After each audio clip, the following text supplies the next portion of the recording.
Assalamualaikum warahmatullahi wabarakatuh.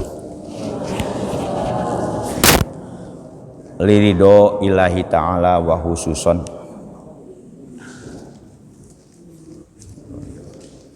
Syalahumul Fatihah. A'udzubillahi minasyaitonirrajim. Bismillahirrahmanirrahim. Alhamdulillahirabbil alamin. Ar-Rahmanirrahim. Maliki yaumiddin. Iyyaka na'budu wa iyyaka nasta'in. Ihdinas siratal mustaqim. Siratal ladzina an'amta 'alaihim ghairil maghdubi 'alaihim waladdallin.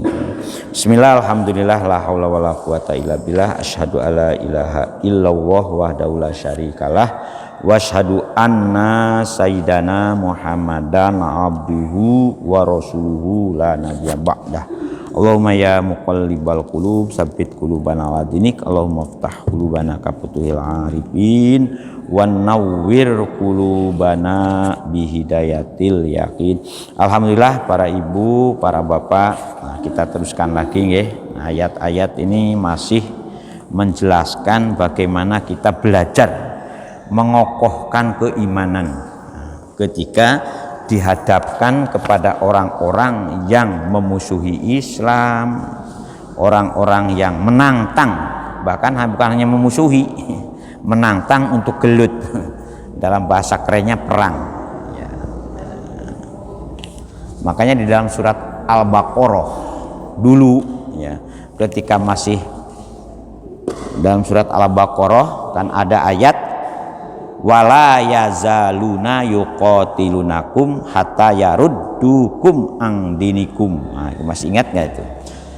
Jadi selamanya wala yazaluna itu yazalut kan fil mudhari, maka bisa diartikan selamanya orang-orang yang memusuhi Islam itu akan tetap berpolah tingkah, berrekodoyo sampai yuqatilunakum hatta yaruddukum andinikum, sampai memerangi kita. Perang ini jangan dipahami hanya perang gelut kayak Rusia sama Ukraina ya, termasuk perang dengan membaikok ya, ini yang mudah-mudahan jangan sampai terjadi ya, membuat dunia resesi. Resesi itu kan biasanya akal-akalan dari mereka-mereka yang punya modal global. Setelah resesi, suatu negara bangkrut, habis itu ditawari utang. Itu krisis, muncul krisis. Itu bagian dari perang juga, dan tujuannya juga bagian dari upaya untuk kadal fakru ayakuna kufron. Kadal fakru ayakuna kufron. Kalau kita secara ekonomi itu sempit, nah, maka hampir saja kesempitan ekonomi itu bisa mengantarkan kita masuk neraka, jadi orang kafir. Nah, ini ayat-ayat ini juga berhubungan dengan itu, masih kelanjutan dari ayat-ayat itu. Ya, kemarin kita sudah sampai kepada ayat yaitu cerita ilal ladina utu nasibam minal kitabi yud'auna ila kitabillah liyahkuma bainahum. Jadi Al-Qur'an juga ya, cerita tentang dua orang Yahudi yang berbuat zina. Kemudian mereka nantang Rasulullah kan, yatahakamu itu nantang liyu, yatahakam, nantang kepada Rasulullah untuk minta dihukumi. Coba saya beri hukuman apa yang akan saya timpakan oleh jenengan Rasulullah. Rasulullah tidak langsung kamu dihukum rajam, enggak. Ngene ae saiki awakmu goleken ya apa hukume wong zina di dalam kitabmu kan. Utu nasiban minal kitabi, kitab sing kan.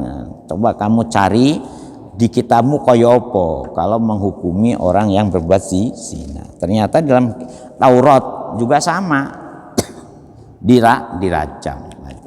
Fahakama alaihima birajmi, ya ya dirajam. Jadi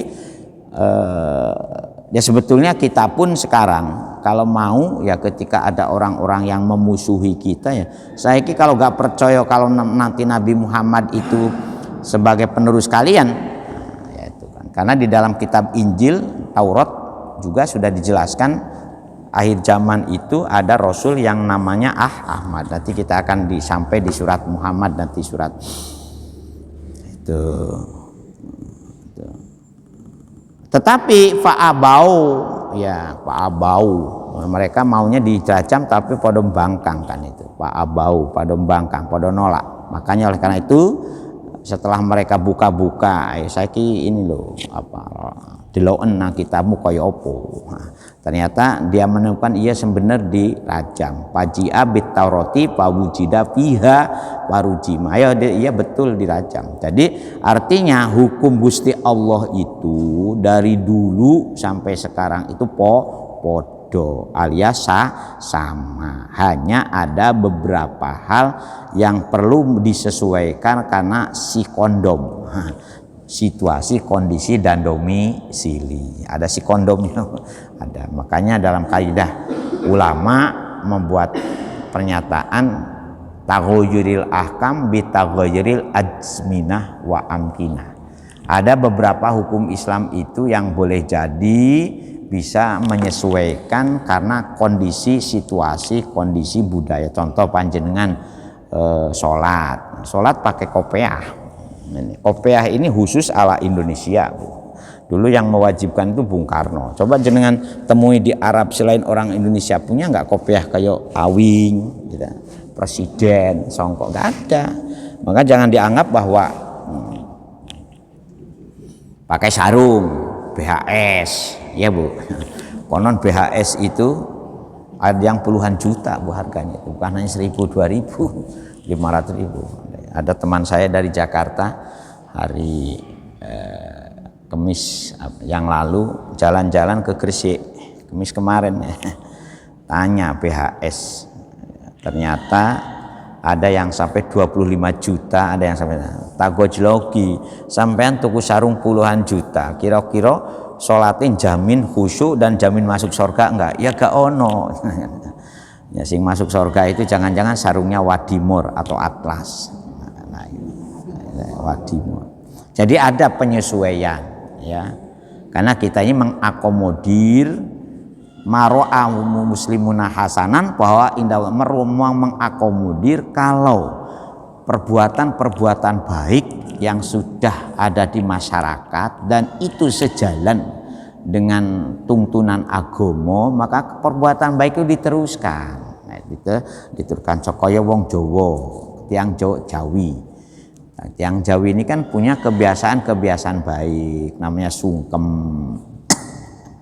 Nah, sungkem itu kan kebiasaan baik. Kemudian jadi kalau kita membudayakan sungkem itu kan sudah toto kromo. Karena akhlaknya orang Arab itu gak ono sungkeman itu. Kalau hanya mengandalkan kalau Islam itu menurut corok tiang Arab, gak ono itu. Toto kromo, makanya kita diadopsi. Toto kromo itu bagian dari akhlakul karimah yang ditanamkan berbasis budaya, koyo halal bihalal. Kemudian kita ini salaman tonggo karo habis hari raya, itu enggak ono tradisi Arab itu halal bihalal, karena ternyata bisa membuat kebaikan. Supaya jadi itu. Terus cara rumah tangga juga begitu. Makanya ulama-ulama Indonesia itu sudah berkreasi, ya, mulai dari Syekh Maul Abdul Rauf. Nah, dulu Syekh Abdul Rauf itu pertama kali ulama yang menafsiri Al-Quran yang disesuaikan dengan kondisi Nusantara, kondisi Jawi waktu istilahnya itu. Makanya kan itu punya murid Syekh Al-Sad Al-Banjari, ya. Beliau memikirkan masalah cara rumah tanggane wong Nusantara itu ora podo karo cara rumah tanggane orang Arab. Kalau orang Arab itu kan semuanya orang laki-laki yang harus itu. Orang perempuan tuh enak dipingit kan. Yang penting di kasur orang perempuan. Kalau di Jawa kan nang sawah yo macul barang. Wong wedok di kita ini rekoso-rekoso yo macul yo ngarit kadang-kadang. Yo nandur ya toh. Yo ani-ani biyen taruh ani-ani barang ya. Sampai tangannya yo kadang-kadang ibu-ibu yo padha ngapale kadang-kadang nggih. Panjenengan mawon alhamdulillah halus gak ono tangan halus kaya jenengan ibu-ibu tahun 70-an ngapal sama ngapal. Ya, makanya muncullah istilah gono gini yaitu. Jadi Syekh Arsyad An-Banjari melihat kalau gitu gono gini yo penting. Nah, itu. Begitu juga taklik talak supaya tidak semena-mena orang laki-laki memperlakukan istrinya. Makanya ada taklik talak. Mau nggak coba panjenengan pirsan itu buku nikah panjenengan itu akta nikah itu kan ada taklik talak. Makanya taklik talak itu harus ditandatangani oleh suaminya itu, jangan tidak ditandatangani ya, supaya dia kalau suami saya melakukan. Jadi ada hal seperti itu. Ya, alhamdulillah Islam ini bisa mengakomodir. Adat juga bisa diakomodir. Adat lamaran, adat khitbah lamaran itu coro nikah aja sudah seperti itu. Ada budaya-budaya yang diakomodir ya, kalau memang dia sesuai ya. Gitu.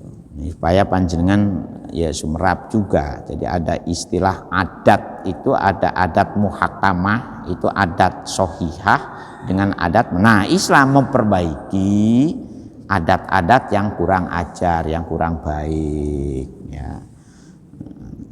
Adat ngentitan ya kan, aja oleh itu zalika utawi kono mengkono tentang ayat yang berhubungan dengan yang penolak yud'auna ila kitabillah, penolakan yatawala wa mu'rid. Yatawala itu kan membangkang, mu'rid itu wahum mu'ridun. Nah itu kembalinya ke situ, zalika utawi kono kelakuan membangkang dan selalu menolak, memusuhi ya, tidak mau nerima barang yang hak. Nah ini itu kelakuannya wong Yahudi menurut cerita ini, ayat ini ya.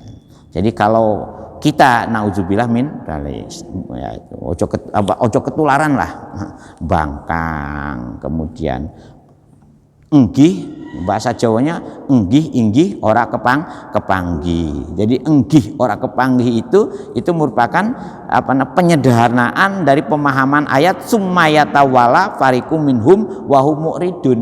Enggih tapi ora kepanggih itu.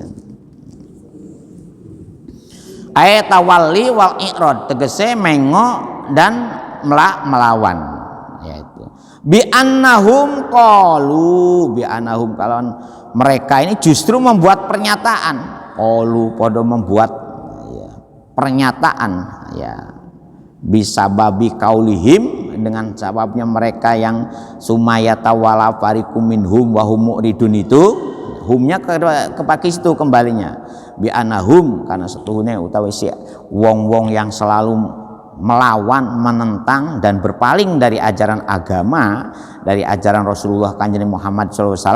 Mereka mengatakan apa? Lang tamassanan naru illa ayyamam ma'dudat. Nangtang walah mlebu neraka mung sedina ae. Ya aja nangtang ngoten Bu nggih. Ora apa-apa, aku mlebu paling sedina ae. Lan tamassana ora bakal mikenani ya, kalau bahasa lengkapnya lama. Selamanya lan itu Pak selamanya. Selamanya tidak akan mikenani dumateng kita sedaya apa anaru neraka illa ayyama ma'dudat paling pirang dina ae.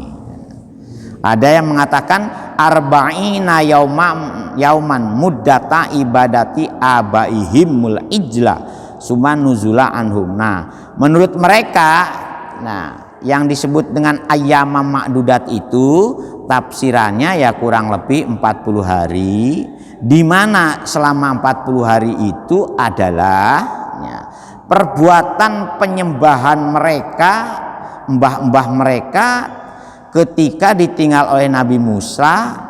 Kemudian ada namanya Musa palsu Siapa namanya Bu? Musa palsu. Kan sudah dalam surat Al-Baqarah itu. Saya Bu ngapunten nggih. Ya ben seger tenggorokan. Sinten Bu?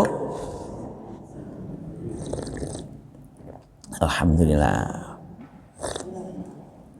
Alhamdulillah. Musa As-Samiri.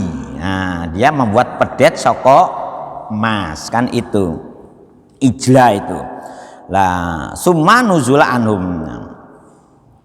Ya, kemudian ayat ini itu gambarannya kepada orang-orang Yahudi yang umatnya Nabi Musa ya, ketika ditinggal oleh Nabi Musa itu berguru. Ya, jadi Nabi Musa itu kan disuruh berguru kembali. Jadi namanya berguru itu Bu, ojo sampai rumongso pinter. Wong Kanjeng Nabi saja berguru kepada Jibril itu sampai kepada turunnya ayat al yauma akmaltu lakum dinakum wa atmamtu alaikum nikmati wa raditu lakumul islama dina, surat Al-Maidah ayat 3. Itu berguru. Nabi Musa juga begitu. Padahal dari 25 rasul menurut sejarah yang jenengan bisa waos itu Qisasul Anbiya. Itu ada buku yang khusus di sini juga ada tuh di mana ya kebetulan kita itu maunya punya masjid ini punya perpustakaan yang bagus, artinya bagusnya banyak itu ada. Cuman kadang-kadang namanya ngerawat buku itu ya tidak gampang. Kalau gak telaten ya habis dibaca kadang digeletak nanti mudah-mudahan ke depan kita punya ruangan jadi perpustakaan masjid Al Darul Hikmah, sehingga buku-buku dari ya mungkin nanti buku-buku saya atau buku apa ya, kalau memang ada perpustakaan di sini ya tak taruh di sini ya. Karena di rumah tuh ngebek-ngebek ibu. Nah itu nanti saya ini buku tentang perilaku Yahudi aja ada sekitar 10 judul mungkin. Jadi ini banyak, apalagi kaitannya dengan tafsir sudah punya beberapa ulumul Quran itu. Nah, nanti kalau kita sudah perpustakaannya ini ya kita maunya tak wakufkan, tapi kita menata lembaganya dulu, ada perpustakaannya, ada taman pendidikannya yang cukup representatif. Karena kita masih memungkinkan. Ada mungnya Bu. Danane tacis tu cupet. Memang orang Jawa itu pepatahnya aneh. Jer besuki mawa beo. Jadi mereka menantang kepada Rasulullah Kanjeng Nabi Muhammad, gak apa-apa Kanjeng Nabi Muhammad, aku kalau di mlebu nang neraka karo Gusti Allah paling nang neraka iku ya pirang-pirang beberapa hari saja. Ya paling tidak ya 40 hari lah ketika aku itu ceritanya. Wa gharrahum fi dinihim, ya lan padha nipu, goro tu nipu, goroh. Makanya wong Jawa goroh itu dari bahasa Arab, goroh itu nipu, bojo.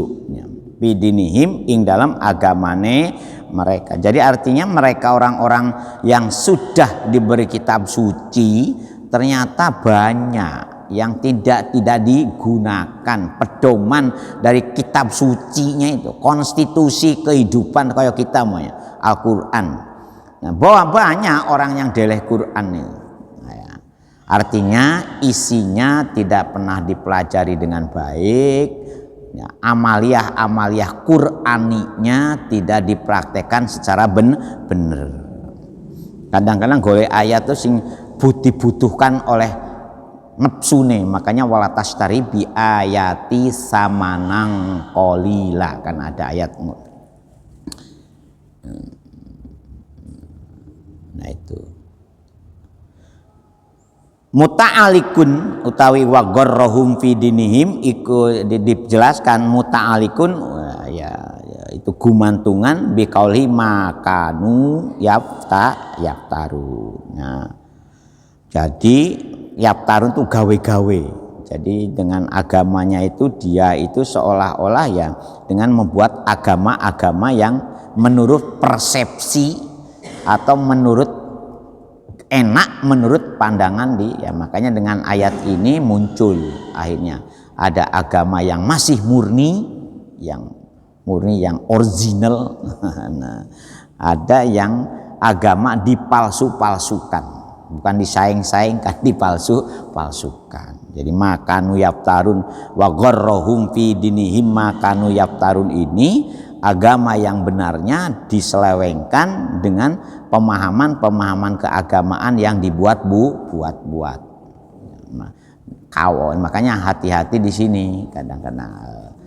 Makanya kan ada hadis iftaraqatil yahudu wa wasabtariku umat. Jadi orang Yahudi itu dengan Nasrani itu akan terpecah menjadi 70 golongan.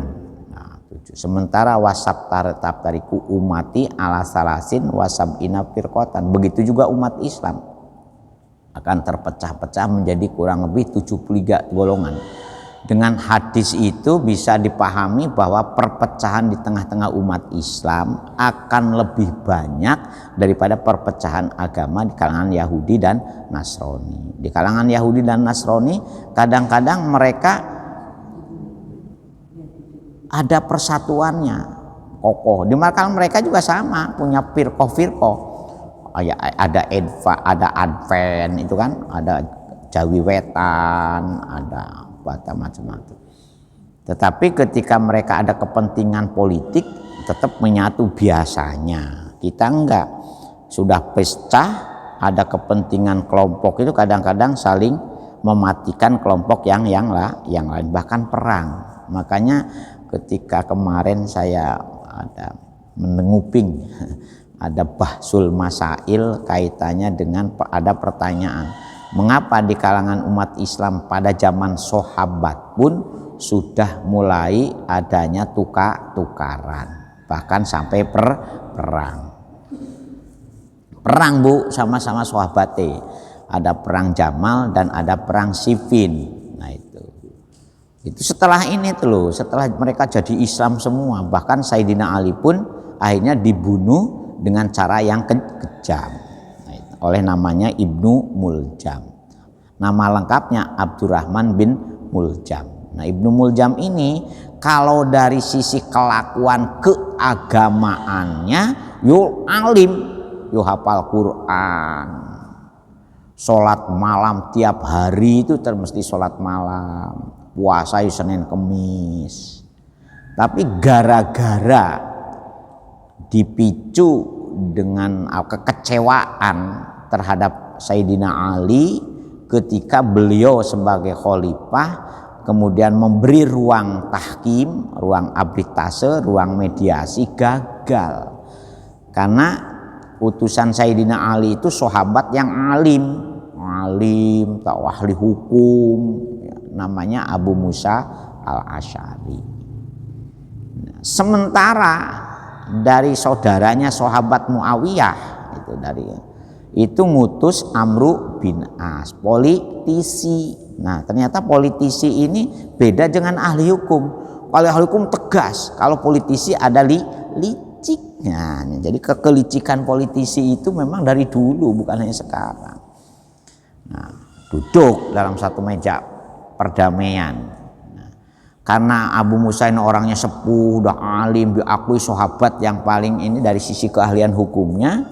Nah, Amru bin As ini akhirnya karena beliau yang mewakili dari pihak Sayyidina Ali setelah perang Siffin itu, tiangnya Ali macam, maka saya persilahkan untuk memberikan pendapat.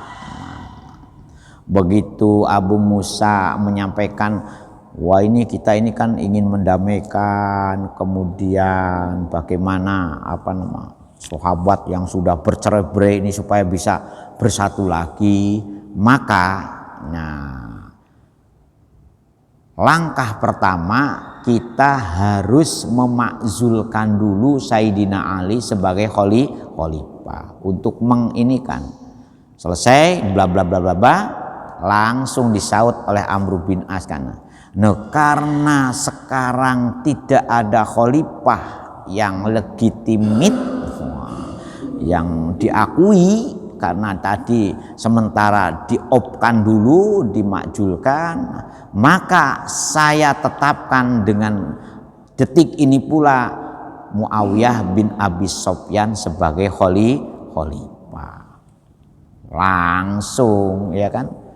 Karena ada hadis katanya Amr bin As, 1 hari tidak ada pemimpin itu lebih jelek daripada 60 tahun dipimpin oleh imam yang zalim. Nah, itu liciknya politisi seperti itu. Itu Amr bin As loh ya. Saya gak nyerasani politisi sekarang, hanya baca sejarah. Nah, akhirnya kecewa kelompok yang tadinya ikut berperang dengan Sayyidina Ali di perang Siffin. Karena perang Siffin itu kalau di Al-Quran oleh Amr bin As tidak ditusuk itu menang gitu loh dari sisi perang fisik. Nah, ini bagaimana? Ini nggak benar ayat ini ya, karena ada ayat Al-Quran kalau saudara-saudaramu dalam kondisi berperang maka itu nanti kita akan ketemu ayat itu harus didamaikan. Nah, maka muncullah istilah Khawarij, kelompok umat Islam yang kecewa, yang keluar dari jamaah. Wah, akhirnya dia berlaku ini la hukma illallah, macam berlaku ekstrim. Akhirnya membuat pernyataan. Nah, kalau begitu harus ada 3 tokoh yang harus dibunuh. Singkat cerita, siapa? 1 Muawiyah bin Abi Sufyan, 2 Amr bin As, yang ketiga Sayyidina Ali karramallahu wajhah. Yang ditugasi untuk membunuh Amr bin As, yang ditugasi oleh yang membunuh Muawiyah, yang ditugasi membunuh Sayyidina Ali, kebetulan namanya Ibnu Muljam kan itu. Ini sekaligus menjawab yang minggu yang lalu ada yang tanya Pak ini kan itu. Nah, setelah ini terjadi seperti itu ya langsung beralih dari kepemimpinan Khulafaur Rasyidin kepada Muawiyah yang mengembalikan lagi cara kepemimpinan dengan cara monarki. Nah, monarki. Maka muncullah rentetan peristiwa-peristiwa yang mengenaskan, yang menyakitkan itu kan. Cucunya Rasulullah kepalanya dipenggal, ya kan?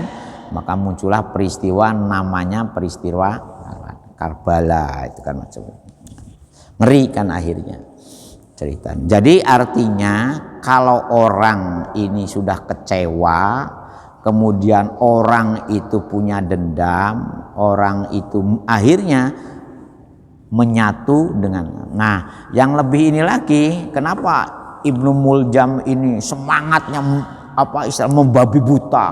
Karena ada semacam sayembara. Nah, ada seorang ngapunten ibu-ibu nggih. Nah, kalau gak percaya panjenengan waos mawon, ada buku Tragedi 17 Ramadan yang ditulis oleh George Jaidan, itu sudah jadi novel sejarah itu. Nah, itu kecewa ada seorang anak perempuan paling cantik di kota Mekah saat itu, kemudian dipanas-panasi oleh siapa? Oleh salah seorang nenek yang memang tujuannya menghasut. Ayahmu itu dibunuh oleh Sayyidina Ali. Sekarang kita maukan sayembara, siapa yang berhasil membunuh Sayyidina Ali maka saya siap jadi istrinya. Ceritanya kan. Tapi ternyata ini setelah tahu dia si perempuan yang cantik ini, ternyata setelah dia lacak, oh tidak, ayah saya itu ternyata tidak dibunuh oleh Sayyidina Ali langsung. Nah, itu. Tetapi ternyata ketika ikut berperang berpihak kepada yang memusuhi Sayyidina Ali. Nah, ketika berperang di tengah medan perang, nah itu ayah saya terbunuh. Nah, akhirnya dia taubat, saya nggak mau kalau begitu ceritanya. Wis kadung Sayyidina Ali dibunuh, Ibnu Muljam akhirnya gagal mendapatkan si gadis yang sangat cantik saat itu untuk jadi nggak mau saya karena kamu ternyata nipu. Itu diceritakan seperti itu. Nah, ini yang perlu kita waspadai. Makanya kadang-kadang musuh dalam selimut itu ya enak kalau tidur bareng. Kalau tidur bareng saya katakan nggak enak. Yang enak itu melek bareng kalau musuh dalam selimut itu nggih, Bu. Ya, kalau tidur bareng ya nggak enak. Makanya saya tidak curiga kalau ada yang beda jenis belum nikah tidur bareng. Nggak curiga. Yang curiga itu kalau mereka melek bareng. itu yang bahaya. Ya, kalau sudah tiru bareng kan gak iso apa-apa. Alhamdulillah. Ini nih ceritanya apa? Nah, penyakit-penyakit itu ternyata keturunan dari perilaku keturunan umat-umat Nabiullah yang membangkang, yang yatawala, yang muridun itu ya kelakuannya seperti itu. Maka muncullah berbagai kelompok sampai sekarang. Makanya ada buku yang kalau ingin ngeri juga, Sakifah Bani Sa'idah itu kan menerangkan bagaimana gelut ide gagasan sampai gelut fisik itu sesama sahabat. Makanya kadang-kadang kita ini prihatin kalau sudah membaca. Nah, cerita-cerita ini ada bukunya, Pak. Kalau bapak-bapak ingin membaca secara detail seperti Al-Farqu Bainal Firaq itu, yang bagaimana perpecahan di tengah-tengah umat Islam dan golongan apa saja yang terus Al-Milal Wanihal, banyak. Bahkan sekarang ini sudah dikembangkan juga ke dalam buku-buku yang berbahasa Indonesia dan segalanya. Itu dari sisi ketularan penyakitnya pengikut-pengikut Nabi terdahulu. Tapi yang baik-baik juga banyak. Jadi wagharrahum fi dinihim makanu yaptarun itu, jadi bagaimana dia membuat penyalahgunaan dalam agama atau penyalahgunaan ajaran agama itu sudah bukan sesuatu yang baru. Jadi ayat ini menjelaskan tentang bagaimana penyimpangan, penyalahgunaan, membuat reka-reka beragama berdasarkan kepentingan nafsu sendiri. Oleh karena itu diteruskan, pakai faida jamaknahum liyaumin la raiba fi. Nah, dengan kelakuan mereka beragama seperti itu, bagaimana kalau suatu ketika mereka itu dikumpulkan suatu hari di mana hari itu la raiba fi, la syakka fihi. Ada suatu hari ya seperti ayat sebelumnya itu kan, sama kalau orang-orang berbuat jahat, berbuat tidak menjalankan agama secara benar lah. Kemudian akibat dari apa yang dilakukan oleh mereka itu suatu ketika mereka akan tahu sendiri, yaitu ida jamaknahum pakai pahale koyonopo. Ketika mereka itu ida jamakna tatkalane Gusti Allah mengumpulkan kepada si zalik atau sifat ulaik atau kepada orang-orang yang tawala dan murid ya, atau kepada orang-orang yang memperalat agama atau membuat keanehan-keanehan dalam beragama itu, maka nuyaptarun itu bisa diartikan juga orang-orang yang berbuat keanehan-keanehan di dalam beragama. Insya Allah agama yang benar itu Bapak dan Ibu, satu indikatornya itu tidak akan bertentangan dengan hati nurani dan akal sehat. Masa sih agama mengajarkan paten pinaten? Gak benar. Kalau ada orang yang agama itu harus jihad itu harus bawa pedang, itu adalah pendapat yang mesti keliru. Menyalahgunakan kata jihad dengan cara-cara yang salah. Terus yang kedua, agama itu hanya untuk membenarkan dirinya dan kelompoknya, itu juga indikator cara yang salah. Dan surat Al-Mu'minun kan sudah dibuat pernyataan Gusti Allah, wa inna hadihi ummatukum ummatan wahidah. Mesti kalau orang beragamanya benar, pikiran keagamanya normal, maka cita-citanya adalah ittihadul muslimin. Bagaimana merukunkan umat Islam, mentaslihkan umat Islam, mensulhukan umat Islam. Kita hidup tuh damai. Makanya ketika surat Al-Fatihah diawali dengan Bismillahirrahmanirrahim. Jadi mesti kasih sayang. Kalau ada orang beragama kok tidak ada kasih sayangnya, pasti itu adalah pemahaman agama yang salah. Itu harus dipahami seperti itu. Makanya indikatornya itu.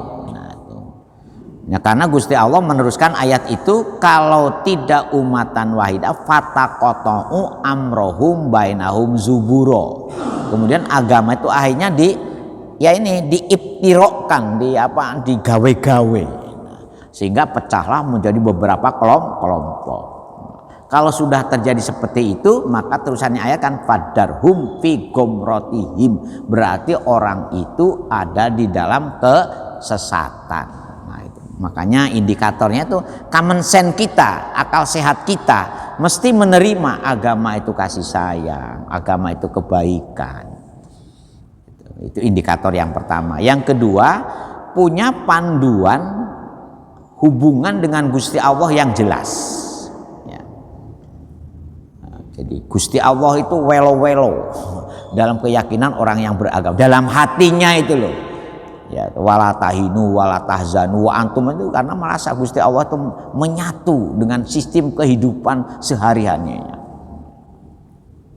Wa huwa ma'akum aina ma kuntum. Nah, kalau menyatu, rasanya itu menyatu dengan kehadiran Gusti Allah, maka sedikit pun dia tidak akan pernah berbuat jalan yang menyimpang dari Gusti Allah. Kan izin. Aku itu kalau nyimpang kan isi. Tenaga itu sing ngaweki Gusti Allah, yang memiliki Gusti Allah, pikiran, tenaga, potensi melakukan sesuatu itu milik. Kok aku gunakan untuk jalan yang salah? Itu mesti itunya di situ, indikator yang kedua. Nah, indikator yang ketiga adalah membangun sistem kehidupan yang ideal. Mulai kebersihannya. Kan kita ini sampai ada ungkapan an-nadofatu minal iman, mulai kebersihan, enggak kemproh, awake yo selalu wangi, ya, bukan wangi dalam arti selalu diparfumi, ya mandi rajin. Makanya di dalam Ajurjani, di dalam Hikmatut Tasyri' wa Pak Sapatuhu, itu ada kitab yang ditulis tentang bagaimana hikmah dari menjalankan tuntunan Islam itu. Oh, ini rangkai ini tujuannya ini ada maqasidus syariahnya itu. Nah, itu yang mohon maaf ini kalau saya sedikit banyak, supaya kita ini tidak termasuk beragama yang wagharrahum fi dinihim makanu yab tarun, supaya terhindar dari itu. Saya menjadikan ini cuilan-cuilan dari konsep kita beragama, penyalahgunaan pemahaman agama. Jadi penyalahgunaan pemahaman agama itu bukan hanya sekarang, semenjak ditinggal Rasul itu sudah terjadi dalam hal-hal yang yap tarunnya itu terjadi. Nah, itu ngoten ya. Itu cuilan-cuilan mawon, enggak usah akeh-akeh lah cuilan. Oleh karena itu Gusti Allah juga semacam meleh-melehaken. Meleh-melehaken tuh ya. Fakaifa idza jama'nahum, ya, kaya opo kalau kelakuan mereka, kaya opo akibat dari kelakuan mereka itu ketika mereka itu dikumpulkan di suatu hari di mana hari itu tuh tidak ada keraguan lagi bahwa pasti terjadi, la raiba la syaka, pasti terjadi fihi ing dalam yaum itu. Yaum apa itu? Huwa utawi yaumun la raiba fi yaumul kiamati, tegese dino kiamat. Mudah-mudahan ya, bahkan sekarang ini sudah terjadi kiamat sugro ya, contohnya di Blitar ya, Blitar Selatan. Mengerikan itu kalau memang terjadi. Ada orang Blitar ini ya, kan, banjir bandang ya, Malang. Bahkan sekarang gara-gara bendungannya di Blitar secara otomatis terbuka karena debit airnya ini, Sungai Brantas, akhirnya ini juga kan. Kemudian di hari itu bukan hanya bagaimana ketika mereka dikumpulkan, wa wufiyat kullu nafsim, nah itu maka sabat, ketika hari itu juga apa yang mereka lakukan itu diperlihatkan oleh Gusti Allah itu kan. Jadi wafiyat itu diinikan, di semacam di CCTV yang selama ini ngintai dan chip yang menempel di kita, kemudian dibuka catatan-catatan kelakuan kita itu di hari kiamat itu setelah di hari dibangats itu, hari dibangkitkan kembali.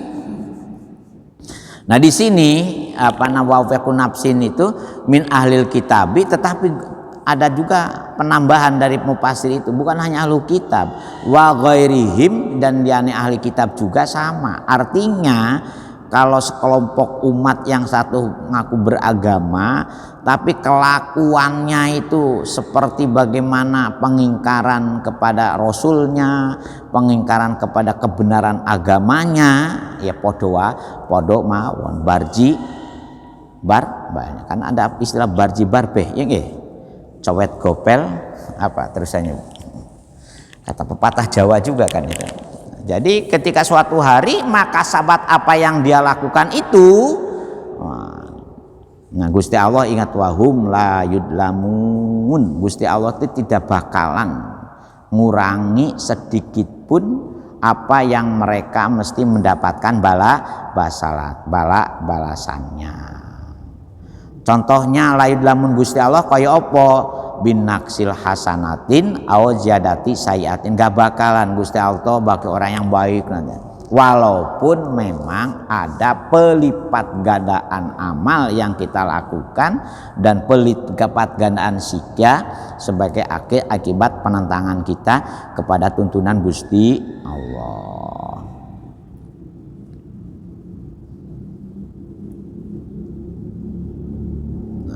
Konon ayat ini menurut salah satu riwayatnya wa nazalat lan tumurun. Nah, apa sih ayat? Yaitu ayatnya lama wa'adan nabi, ya, tatkalane janjine kanjeng Nabi sallallahu alaihi wasallam ummatahu ketika dengan para sahabatnya saat itu, ya, ketika terjadi mulka farisin warumin faqala nuna, bagaimana Rasul itu kerajaan Faris Persia dan Rum, makanya nanti ada ayat kan kulibatu Rum dan segalanya itu, karena waktu itu dua kerajaan ini ya dipimpin oleh orang-orang yang lagenah. Dia tuh sebetulnya beragama, orang Paris Rum itu ya warisan dari pengikut Nabi Musa, Nabi Isa sebetulnya. Tapi mereka melakukan perbuatan-perbuatan munafik. Hayhata kan itu. Kul, maka katakan wahai kanjeng Muhammad, kata Gusti Allah, kulillahumma malikal mulki tutil mulka man tasya wa tu'izzu man tasya wa tudhillu man tasya. Konon ayat ini juga jimat, ayat doa. Ya, kalau opo ya nyambut gawe kok derajate pangganang isor.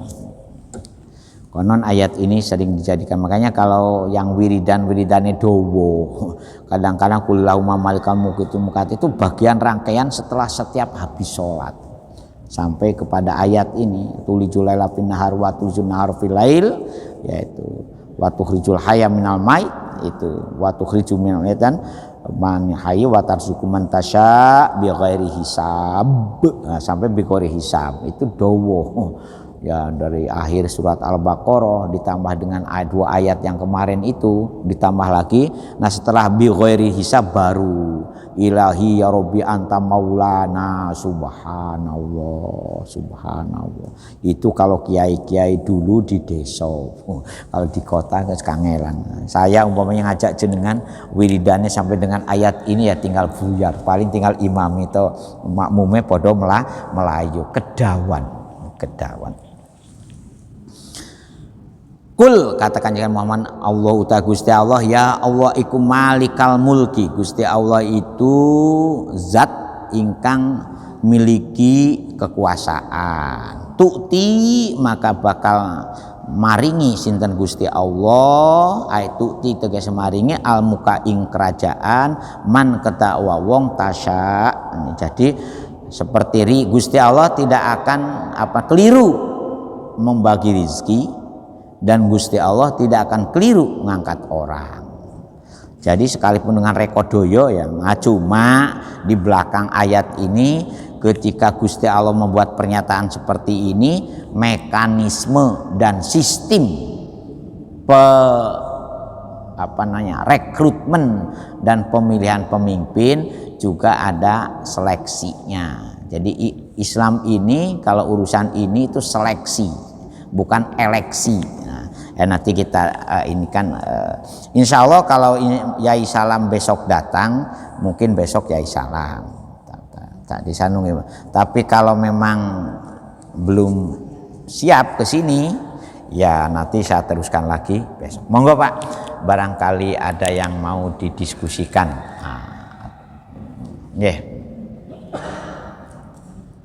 Nggih, monggo. Ini dirumiyin Pak, nggih sekarang. Monggo Pak.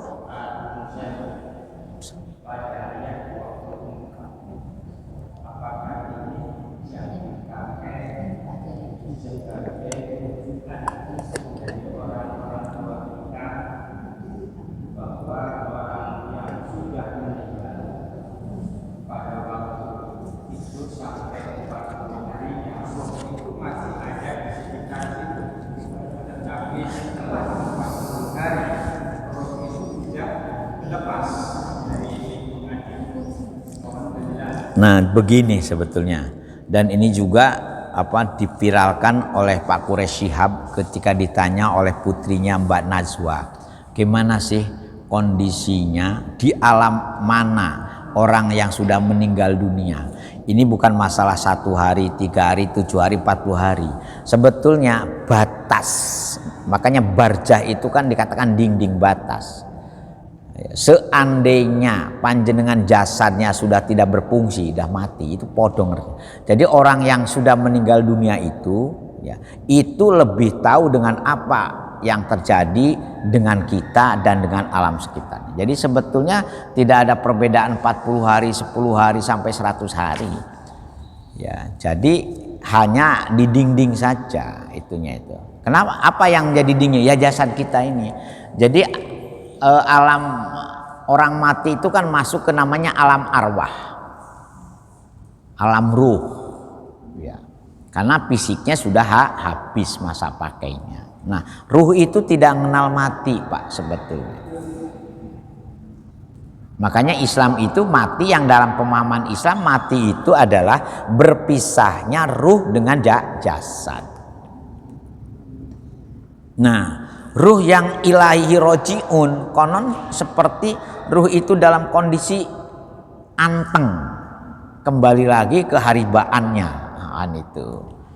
Itu makanya Imam Ghazali, dan saya sepakat dengan pendapat Imam Ghazali itu. Jadi orang mati itu sebetulnya orang yang sudah kembali ke alam Tuhan, yaitu. Sehingga namanya siksa kubur macam-macam itu hubungannya kalau mati selamat dengan mati tidak selamat. Kalau orang husnul khotimah masuk. Nah, mereka itu, beliau-beliau yang sudah di alam arwah itu melihat sebetulnya di alamnya nyata. Ceritanya ngoten Pak, dan saya mempercayai pendapat itu, dan itu juga dipiralkan oleh Pak Quraish itu. Jadi orang lebih welo-welo orang yang masuk. Makanya kan di situ kenapa kita dituntut untuk berdoa seperti halnya yang disampaikan Rasulullah, karena ketika mereka itu dalam kondisi disiksa, karena alam siksa itu sudah mulai dari alam kubur, sudah mulai adanya siksa kubur. Nah, terutama anaknya yang soleh itu dijamin ida matabnu adama ingkoto amaluhu kan ilamin salasin sodakotin jariyatin ilmun yuntafa'u bihi atau ilmin yuntafa'u bihi wa waladin solihin yad'ulahu. Itu pasti. Nah, bagaimana orang lain? Nah, orang lain mendoakan kepada keluarga kita, contoh jenengan ngundang tonggo-tonggo, ngundang jamaah masjid, ini hanya memberi gambaran apakah sodakoh doa yang jadi niatnya panjenengan doakan bukan keluarga, bukan orang tua, bukan itu. Nah, niat sodakoh doa. Apakah sodakoh doa kita ini diterima atau tidak? Nah, di sini muncul perdebatan. Karena kepastian yang ada itu adalah wawaladin solihin yad'u lahu. Nah, itu ngoten seriose niku Pak. Jadi jangan khawatir. Nah, sehingga ini tak temas sedikit walaupun sudah diusir ini oleh. Sehingga kalau panjenengan punya indra keenam atau punya indigo ya istilahnya, ya. Itu sebetulnya bisa bisa dilihat siapa. Kenapa? Karena Rasul sudah memberi contoh ketika Rasul jalan-jalan di makam Baqi, ya, Kemudian beliau berhenti di atas kubur salah seorang sahabat yang sedang disiksa. Akhirnya Rasulullah memangkas buah pelepah kurma yang masih basah, kemudian ditancapkan, kan itu. Kemudian berdoa. Kemudian ditanya oleh sahabat setelah berdoa Rasul, mengapa Rasul kok panjenengan menanamkan pelepah kurma yang masih basah? Apa kata Rasul? Selama pelepah kurma ini segar, maka ikut mendoakan orang yang sedang disiksa di dalam kubur. Nah, berdasarkan teori analogi, nah dalam usul fikih namanya kias. Nah, wong pelepah kurma saja ikut mendoakan, mestinya apalagi menuso, kan ngoten serius. Maka muncullah istilah tabur bunga, doa kubur, macam-macam. Ngoten nggih. Al-Fatihah. A'udzubillahi iyyaka na'budu wa iyyaka nasta'in shiratal mustaqim. A'udzubillahi rabbil alamin hamdan na'imin hamdan syakirin hamdan yu'afi ni'amah wa yukafi mazid ya rabbana. Salatan tunjamini mihwal wal afat wa taqdiluna biha jami'al hajat wa tutahhiruna biha min jami'is sayiat wa tarfa'un saghayat min jami'il khairat fil hayat. Allahumma ya muqallibal qulub tsabbit qulubana ala dinik. Allahumma iftah qulubana ka futuhil arifin wa nawwir qulubana bi hidayatil ahlana wa auladana wa talamidana min ahlil ilmi wa ahlil khair wa la inna ma'amruhu ida aroda syai'an ayyaku lalahu kun fayakun. Rabbana hablan min azwajina wa dzurriyyatina qurrata a'yun waj'alna lil muttaqina. Rabbana atina fid dunya hasanah wa fil akhirati hasanah wa qina azabannar wa qina subhana rabbika rabbil izzati amma yasifun wa salamun alal mursalin walhamdulillahi rabb. Sekurang dan seminggu agung pangapunten. Ihdinas siratal mustaqim. Assalamualaikum warahmatullahi wabarakatuh.